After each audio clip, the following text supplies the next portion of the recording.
नमस्कार दोस्तों, स्वागत है आपका आपकी फेवरेट चैनल बोधी ट्री में। दोस्तों आज मैं स्टैटिस्टिक्स में पेपर नंबर 1 का सेक्शन डी का सॉल्यूशन लेके आया हूँ। तो हिंदी मीडियम में इस तरह का सॉल्यूशन मात्र आपको इसी चैनल पे मिलेगा।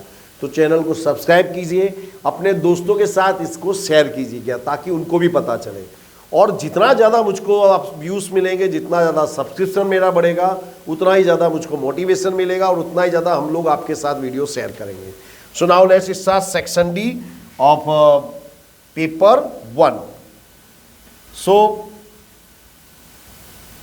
देखिए यहाँ पे पेपर में जो बड़े बड़े सवाल हैं तो मैंने वो आपको यहाँ पे सॉल्व करके दिखी है, जिससे आपको काफ़ी सुविधा मिलेगी। ओके, तो ये दिया है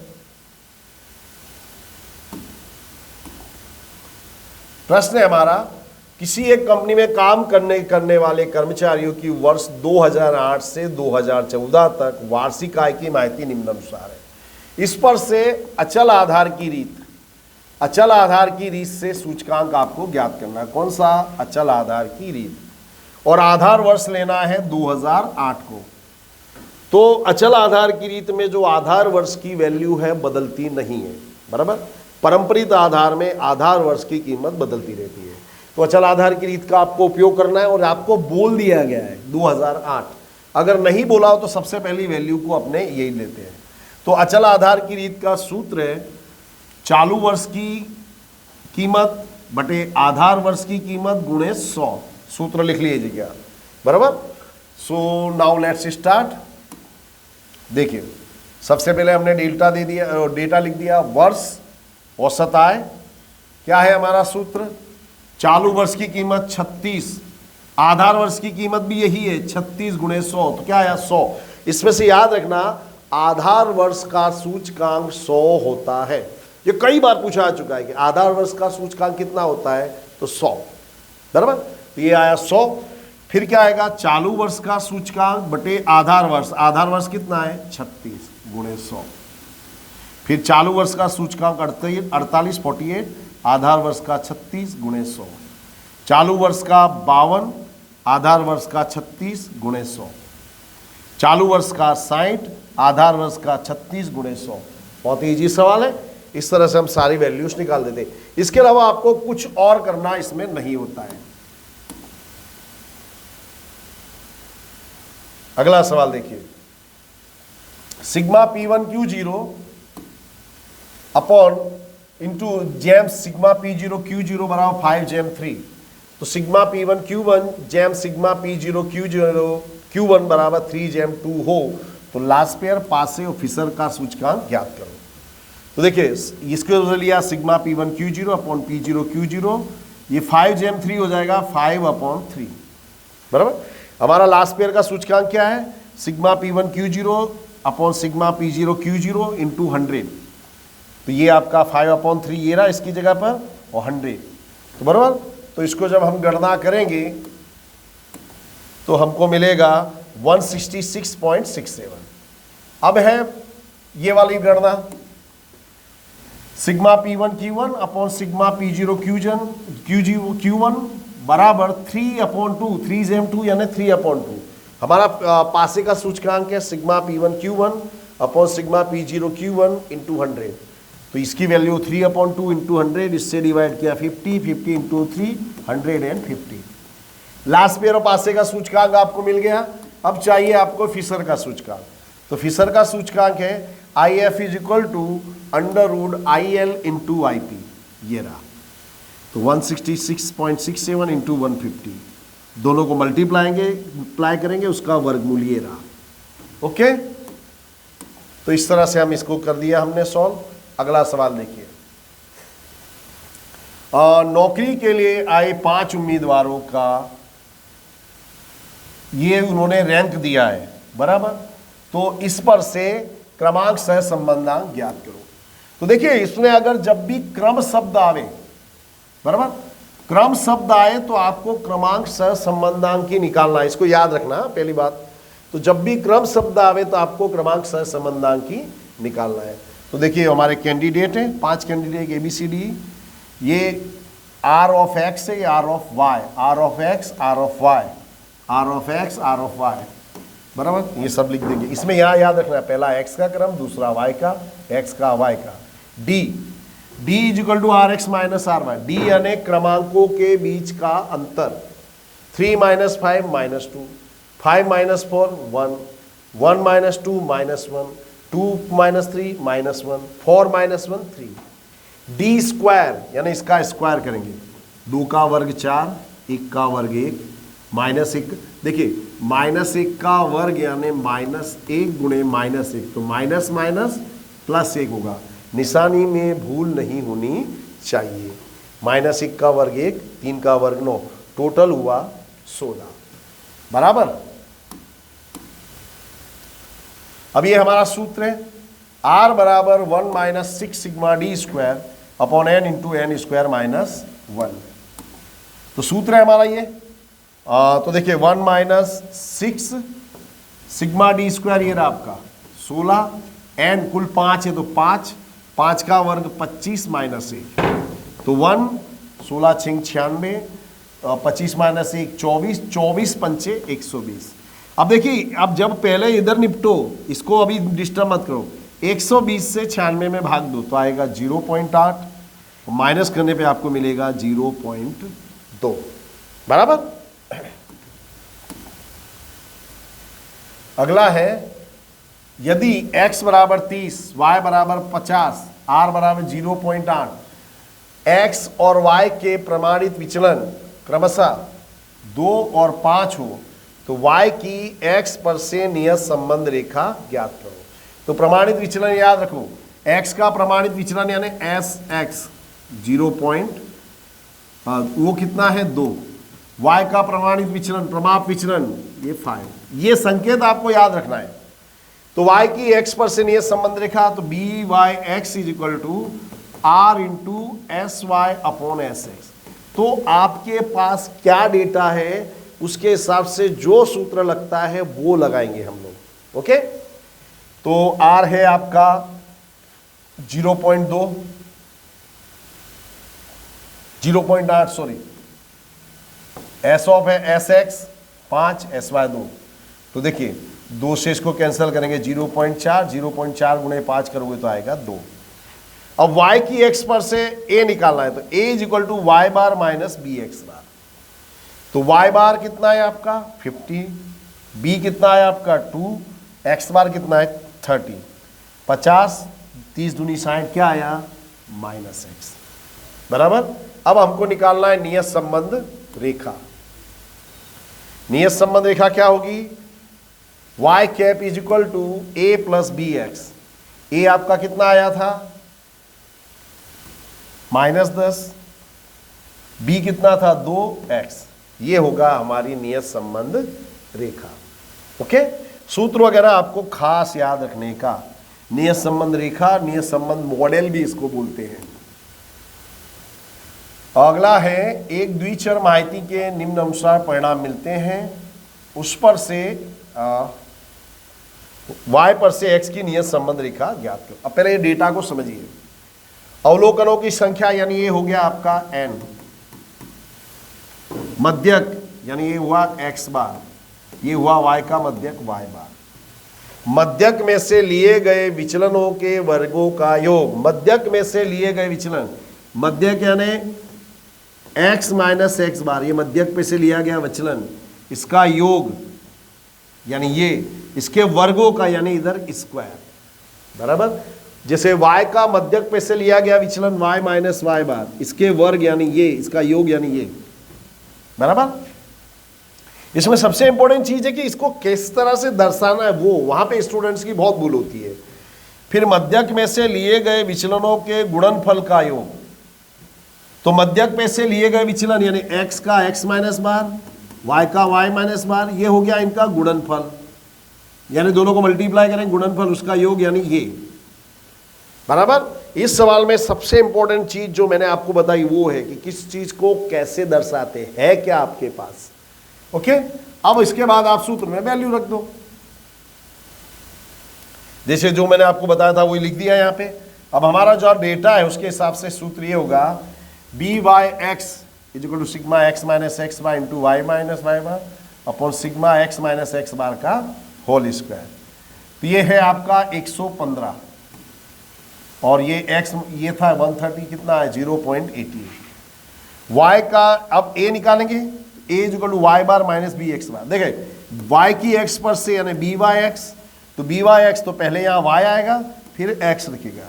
अगर बी एक्स वाई होता तो यहाँ x आता यहाँ y, इसको ध्यान में रखिए, ज़्यादा दिमाग लगाने की जरूरत नहीं है। तो y बार है आपका 100, y का मध्यक, b आपका या 0.88, x बार भी आपका 100 है, तो 100 माइनस 88 तो कितना आया 12। अब y की x पर से नियत संबंध रेखा y cap is equal to a plus B x, a था आपका 12, b था 0.88x। ओके, सवाल को पोज करिए, धीमे धीमे करके आप देखिए, आपको सब चीज पूरा कंसेप्ट क्लियर हो जाएगा, कोई भी तकलीफ आपको नहीं होगी। अगला प्रश्न है, एक वस्तु की मांग के लिए एक स्टोर में से एकत्रित माहिती निम्नानुसार है। 3 मास की चलित औसत की विधि के झुकाव ज्ञात करना है। ये चलित औसत की विधि 3 मास का करना है। देखिए समझते हैं, हमने डेटा लिख दिया, दिन मांग यानी महीना मांग, ये T 1 2 3 4, 3 मास का बोला तो हम 3 की एवरेज निकालेंगे। अब 3 की एवरेज निकालें तो बीच वाली ये संख्या है, यहाँ पे इसका जोड़ दिखाएंगे, 15 प्लस 16 प्लस 18 कितना आया 49। 3 मास का इसलिए 3 से डिवाइड किया। फिर से समझिए, 3 मास का तो यहाँ बीच वाली संख्या ये हुई, तो इसके सामने आपको योग दिखाना है, 15 प्लस 16 प्लस 18 49। 3 का इसलिए 3 से डिवाइड किया। अब देखिए, अब ये आगे वाला चला जाएगा, ये 3 आ जाएंगे, 16 18 18 16 18 18 52 डिवाइडेड बाई 3। अब ये चला जाएगा, अब ये आ जाएगा 18 18 23 बराबर 59 अपॉन 3। अब ये भी चला जाएगा, अब ये आ जाएंगे 18 23 23 64 डिवाइडेड बाई 3। अब ये भी चला जाएगा 23 23 20 66 डिवाइडेड बाई 3। बहुत ही आसान है, आपको 3 का है तो बीच में कहाँ लिखना है, फिर जब आगे हम निकालेंगे तो आगे वाला एक एक वैल्यू छोड़ती जाने है। ओके, तो बहुत ही आसान होता है। तो दोस्तों यहाँ पे हमारा जो सेक्शन डी है ये पूरा हो रहा है। और 1 मिनट कुछ सवाल हैं। Yes there was my mistake, हाँ सॉरी। अब देखिए, निदर्श अवकाश की 3 घटनाएं ए बी सी परस्पर निवारक और निषेध घटनाएं हैं। तो याद रखिए, परस्पर निवारक और निषेध घटनाओं का योग 1 होता है।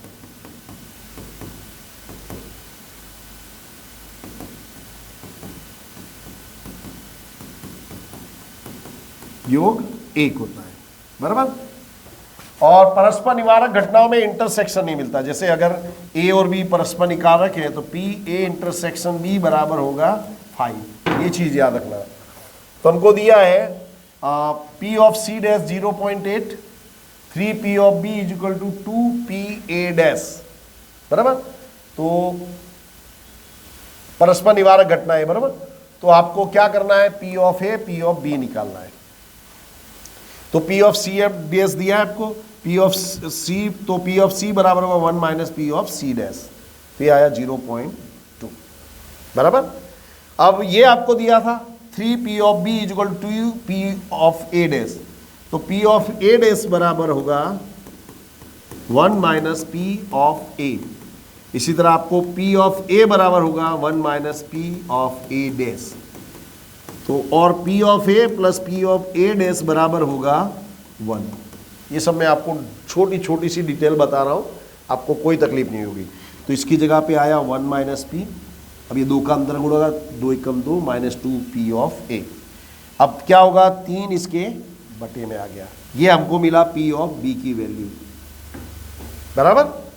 पी ऑफ सी निकला है आपके पास। और जैसा मैंने बताया था कि परस्पर निवारक और निषेध घटनाओं का योग होगा 1, बराबर।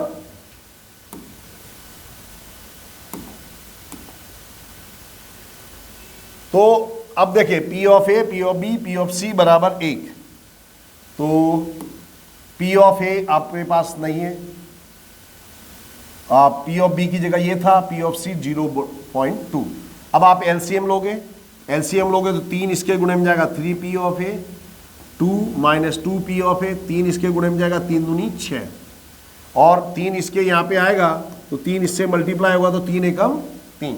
समझिए, एलसीएम लिया तो 3 इधर मल्टीप्लाई होगा 3P ऑफ ए, इसके बटे में तो 3 है ही, तो ये 2 माइनस 2P ऑफ ए, 3 इसके गुणे में जाएगा 3 दूनी 6, और ये 3 बटे में है तो इस 3 एकम 3, इस तरह से।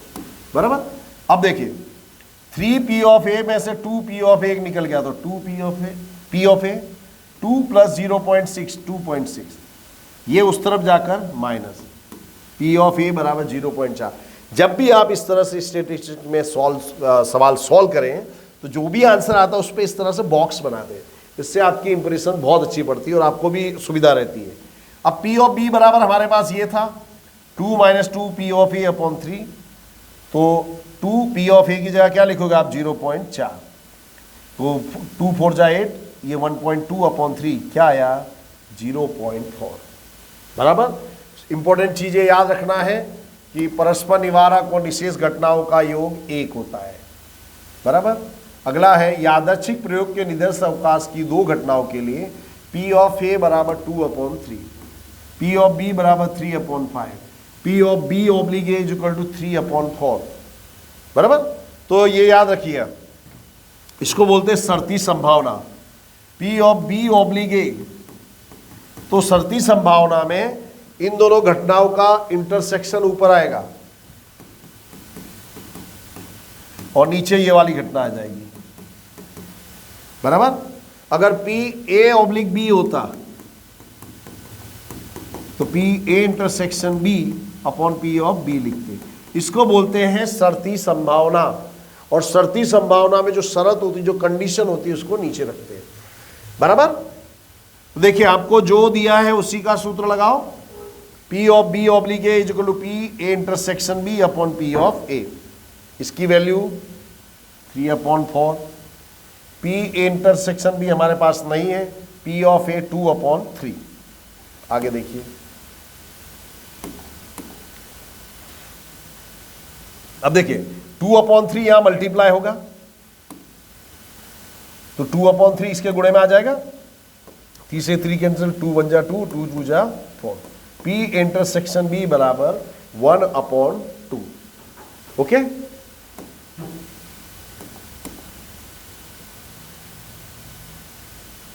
अब हमको निकाला P A ऑब्लिक B, तो P A ऑब्लिक B बराबर दोनों घटनाओं का इंटरसेक्शन ऊपर और नीचे P ऑफ B आएगा।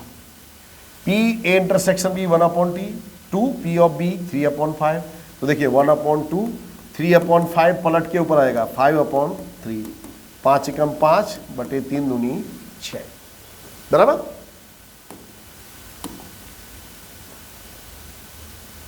अगला है, 2 संतुलित पासों को एक साथ उछाला जाता है, दोनों पर मिलने वाले अंकों का योग 2 अथवा 3 का गुणक हो। तो देखिए इसमें जब अथवा शब्द आवे तो योग का नियम लगता है। बराबर। सवाल में जब अथवा शब्द आवे तो योग का नियम लगता है। तो यहां पे हमको क्या मिलेगा, कुल 36 रिजल्ट मिलेंगे। बराबर। अपने को पूछ चाहिए 2 अथवा 3 का गुणक। मैं तो आपको सलाह दूंगा कि आप सारे रिजल्ट लिख दीजिए, सारे परिणाम क्या होंगे, 1 1 1 2 1 3 1 4 1 5 1 6। बराबर। फिर 2 1 2 3 2 4, ऐसा आपको मैं आपको समझा दूं, बता रहा हूं कि हमें आप ऐसे लिखिए, आपके लिए ज्यादा सुविधाजनक रहेगा। इस तरह से 36 के 36 रिजल्ट लिख लीजिए। बराबर।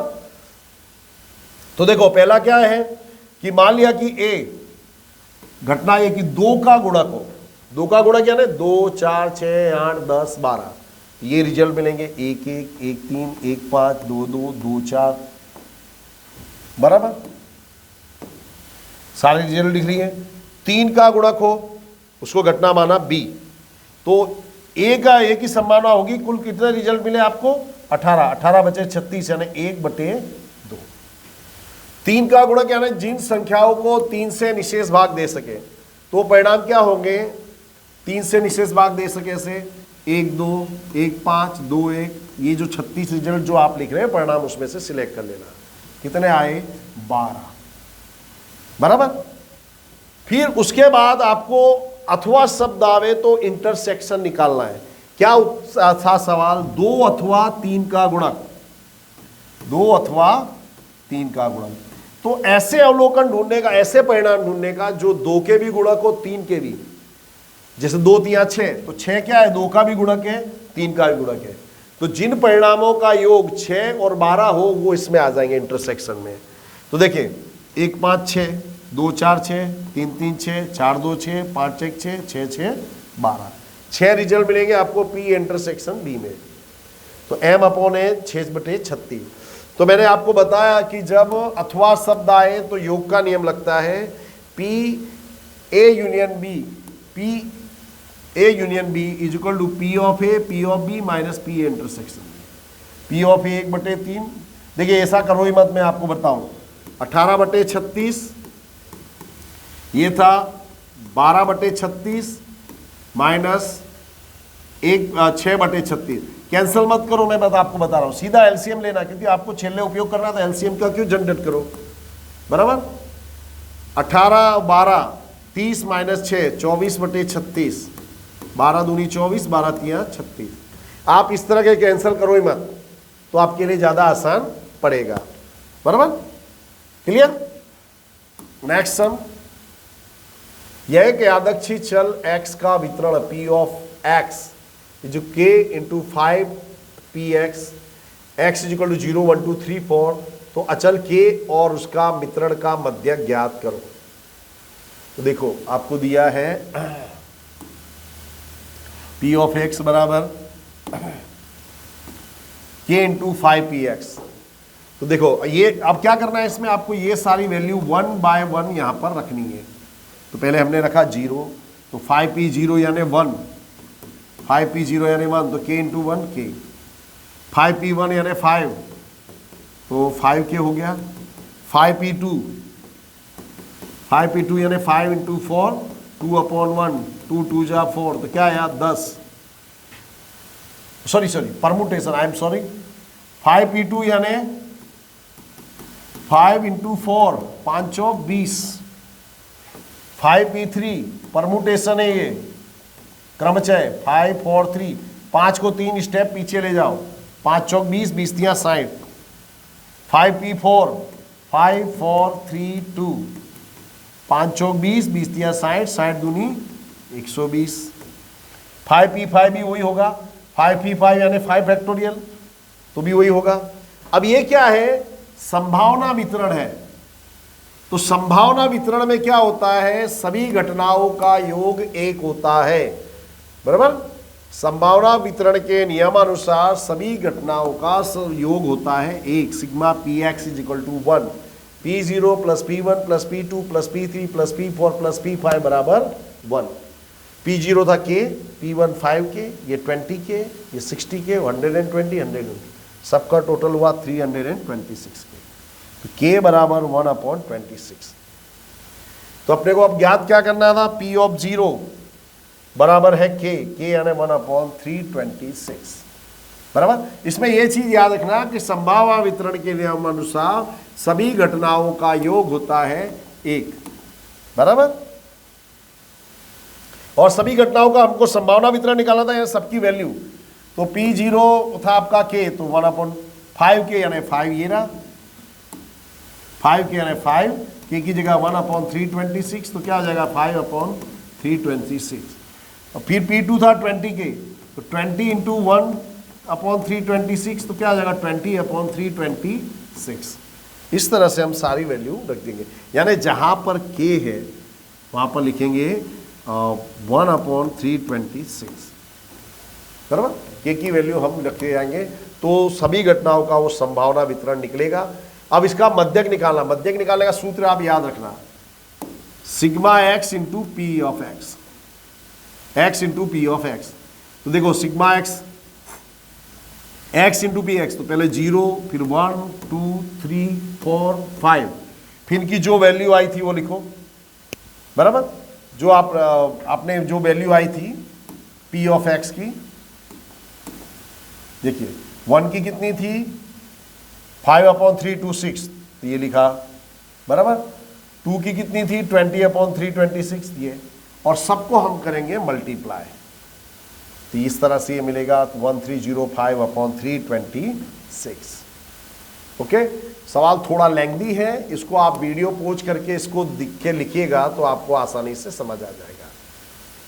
एक द्विपद वितरण के लिए मध्यक बराबर है 6, मध्यक बराबर 2 और विचरण है 6/5। तो यहां पे सूत्र याद रखिए, मध्यक यानी NP बराबर है 2, विचरण NPQ बराबर है 6/5।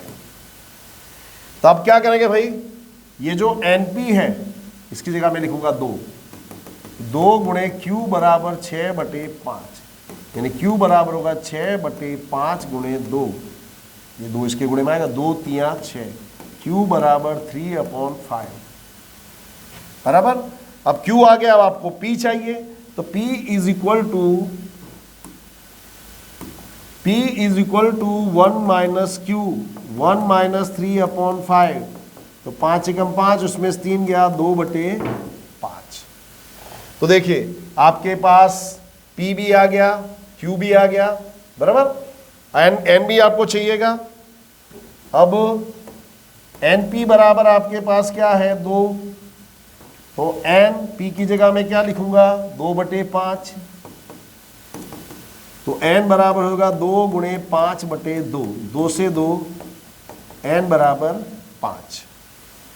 तो आपके पास NPQ सबकी वैल्यू आ गई है। अब क्या आपने बनाएंगे, बर्नौली का फॉर्मूला बनाओ द्विपद वितरण का। द्विपद वितरण का संभावना का सूत्र ये रहा आपका बराबर। अब इसके वैल्यू रखो, N की जगह 5, P की जगह पर 2/5, Q की जगह 3/5, 1 निकालना, यानी जहां पर X है वहां पर 1 1 1, तो 5C1 5, 2/5 की घात 1 यानी 2/5, ये 5 में से घटाया 4, 3 की घात 4 81, 5 की घात 4 625। इसको सॉल्व करेंगे, फिर P2 यानी जहां X है वहां पर 2, तो इसकी वैल्यू हमको मिल जाएगी। अगला है 3x³ माइनस 2x² प्लस 1 की पावर 5/2 का x के सापेक्ष विकलन करो। तो इसमें क्या करते हैं, हम इसको ले लेते हैं u। मान लिया कि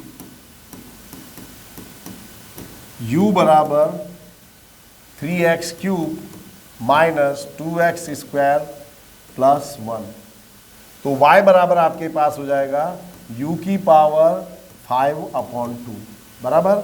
इसमें याद रखना dy/dx बराबर होगा, देखिए u का x के सापेक्ष विकलन होगा और y का u के सापेक्ष विकलन होगा। देखिए u में क्या है x, तो u का x के सापेक्ष विकलन होगा, और y में क्या है u, तो y का u के सापेक्ष विकलन होगा बराबर। तो ये चीजें ख्याल आ गई।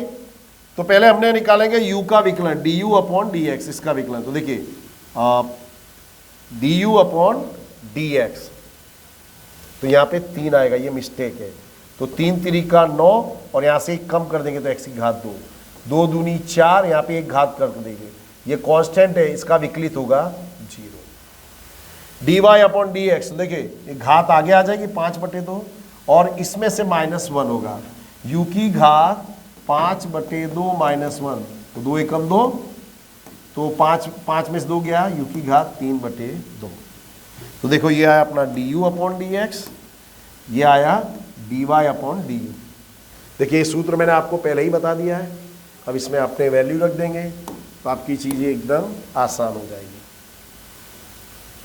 तो dy/dx बराबर dy/du इंटू du/dx, तो dy/du था आपका 5/2 इंटू u की पावर 1/2, du/dx इतना था बराबर। अब क्या करोगे, 5/2 u की वैल्यू अपने रखेंगे, u किसको माना था आपने, इसको u के प्लेस पर आपने ये रख दिया, उसकी पावर 3/2, 9x² माइनस 4 है। आगे इसमें कुछ भी कैंसिल नहीं हो रहा है, तो कुछ भी तावल करने की जरूरत नहीं है। तो दोस्तों यहाँ हमारा सेक्शन डी पूरा हुआ। मैंने सब चीज़ आपको डिटेल में समझाई है। वीडियो को पॉज कीजिए, देखिए, लिखिए और इसको अपने दोस्तों के साथ अवश्य शेयर कीजिएगा। Thanks for watching, have a very nice day.